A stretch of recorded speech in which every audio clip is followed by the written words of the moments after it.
এখন প্রতিদিন ডেঙ্গু উপসর্গ নিয়ে গড়ে ২৫ জন করে ঢাকার হাসপাতালগুলোতে রোগী ভর্তি হচ্ছেন। মৃত্যুর সংখ্যাও বাড়ছে। পরিসংখ্যান বলছে সারা দেশে সেপ্টেম্বরে সর্বোচ্চ ৩৪ জন রোগী মারা গেছেন। চিকিৎসকরা বলছেন এই মৌসুমে ডেঙ্গু শনাক্ত হলেই রোগীদের পাতলা পায়খানা, প্রেশার কমে যাওয়া সহ নতুন উপসর্গ দেখা যাচ্ছে।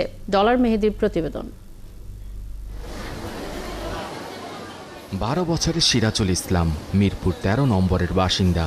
দুদিন জ্বরের পর হঠাৎই তার রক্তচাপ কমতে শুরু করে, শরীরে দেখা দেয় র্যাশ।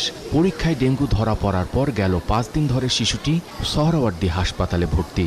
রেশ দেখে ডেঙ্গু বলছে, তারপর ওই সময় পরীক্ষা করায় ডাক্তার, পরীক্ষা করার পর তারপরের দিন রিপোর্ট দেয় যে ডেঙ্গু হয়েছে। সোহরাওয়ার্দী বেড়ে চলেছে ডেঙ্গু আক্রান্ত এমন রোগীর সংখ্যা। কেবল ঢাকা শহরই নয়, রোগী আসছে দেশের বিভিন্ন জেলা থেকে। কক্সবাজার, চট্টগ্রাম, বরিশাল, যশোরের রোগীরাও আসছে ঢাকার হাসপাতালে। জ্বর হওয়ার পরে মেশিনেতে টেস্ট দিল, টেস্ট করলাম, টেস্ট করার পরে ওইখানে পজিটিভ আসছে।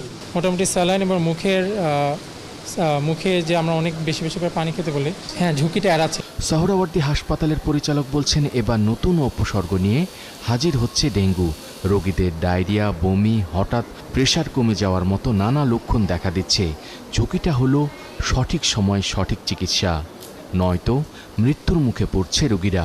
তারা যদি প্রথমেই জেনে নেয়, ডায়াগনোসিস করে ডাক্তারের পরামর্শ মতো যে তার ডেঙ্গু হয়েছে, তাহলে সে ডাক্তারের পরামর্শ মতো চললে কিন্তু তার সাধারণত জটিলতাগুলো হয় না। কিন্তু যারা দেখা যায় যে জ্বর হয়েছে, সে হয়তো কেয়ার করে নাই, ৩-৪ দিন পরে হয়তো জ্বর ভালো হয়ে গেল, তারপরে তার যখন দেখা গেল হুট করে তার কাজ করতেছিল, সে অজ্ঞান হয়ে পড়ে গেছে বা অন্য ধরনের জটিলতা থাকে, এই সমস্ত কিন্তু হাসপাতালে আসলেও তাদের কিন্তু রিস্ক বেড়ে যায়। স্বাস্থ্য অধিদপ্তরের পরিসংখ্যান বলছে এবার সেপ্টেম্বরেই ডেঙ্গুর প্রকোপ বেশি দেখা গেছে। সেপ্টেম্বরের প্রথম ২৮ দিনে মারা গেছে ৩৪ জন, আর পুরো বছরে মারা গেছে ৫৪ জন। ডলার মেহেদি, ৭১, ঢাকা।